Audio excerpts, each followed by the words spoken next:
Hi, my name is Sarah Robinson, and this is my narrative on critical race theory. I understand my own racial identity development to be of white population and that I'm a part of a group of people who are predominantly privileged in society and are defined as privileged and powerful by my racial identity. My success was determined by my academics, community involvement, and extracurricular activities. If I did not do well in these areas of life, then I would not be considered a productive part of society. My racial identity development stemmed from where I grew up and when I was raised in a white dominant hometown. I was unaware of the racial prejudices that were inadvertently taught while I was growing up. My experiences in life also have shaped my racial identity as I have found myself being drawn to social issues and problems that face our country. I found that I was attracted to people who were disadvantaged and wanted to learn more about them and the inequalities they faced. I wanted to understand the why of poor families and inspire people to overcome it. However, I had no idea what that meant and just how much racism plays an integral part of social classification. The role of race in the framing of my racial identity was that I did not have to face some of the issues of oppression that those I knew throughout my young adult life had to. I framed my racial identity as someone who was white and privileged to have the childhood and family that I did. I was taught how to work hard and have integrity. Therefore, I had implicit bias towards people who did not work and were on public assistance. The implication was that those who are not hardworking are abusing the system for their benefit rather than due to need and social policies being written by predominantly white privileged leaders. As I wandered through young adulthood, I began to realize some of the institutionalized racism that I had been taught. Although most people in the community I grew up in would state they are not racist, they would make awful comments about how people of color are not hardworking and do not deserve to be on assistance because they chose to be lazy and fall into a life of crime. I did not agree with this at all, even at a young age. It was difficult for me to have respect for people in my community who did not open their minds to accepting others as people in different situations than themselves.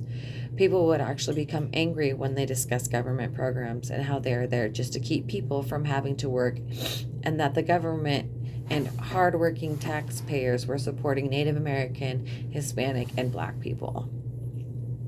I have worked as a psychosocial rehabilitation aide in a predominantly Native American community, and I faced discrimination as a white blonde haired woman in this community. I would not say that I was angered by this because I knew some of what the people of the community faced every day from people discriminating against them. I use this as an opportunity to learn culture and custom differences and embrace the beauty of their culture. Did I have to deal with comments and racial slurs at this job? Absolutely. But I knew that what I was experiencing was institutionalized racism as well. The idea that we can judge or hate people for the color of their skin is appalling, and I worked to implement grace, understanding, and love with these students I worked with. I became more compassionate toward their community and culture as a white woman. I, in fact, was privileged, and I tried to put my efforts into teaching each student and individual I worked with there as an equal.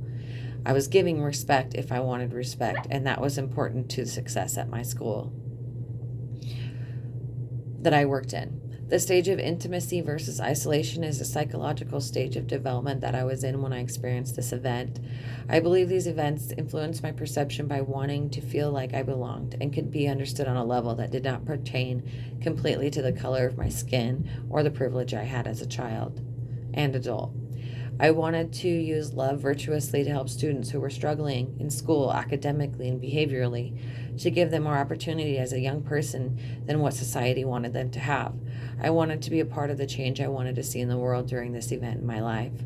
Also, the students I worked with were in adolescence, and they were becoming who they are as an individual, but also finding out where they belong and how they fit into this world, especially this world that is when they're faced with oppression and the world outside of the community is biased, racist, and closed-minded.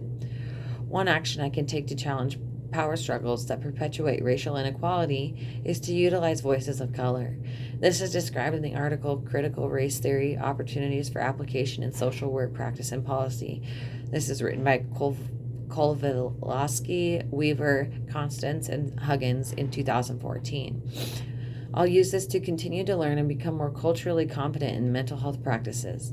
This will help the clients I serve to feel heard and understood from their cultural viewpoint, rather than the white-based power viewpoint to mental health. By understanding and developing culturally competent compassion in my mental health practice, it will help to reduce the average client of color being dissatisfied with the mental health care they receive.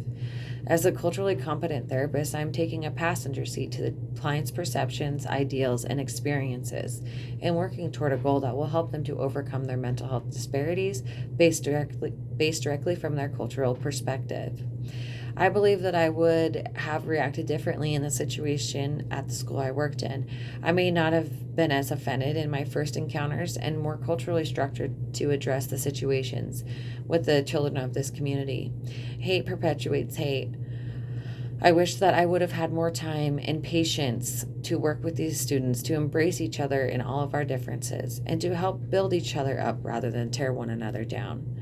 I wish I could have been a voice for them as a white woman, empowering their culture and individual identities rather than accepting that there are divides in our society that weigh heavily on racial delineation. I wish that I could have seen their struggles from a different vantage point and not a clouded view of what I thought to be right. Thank you.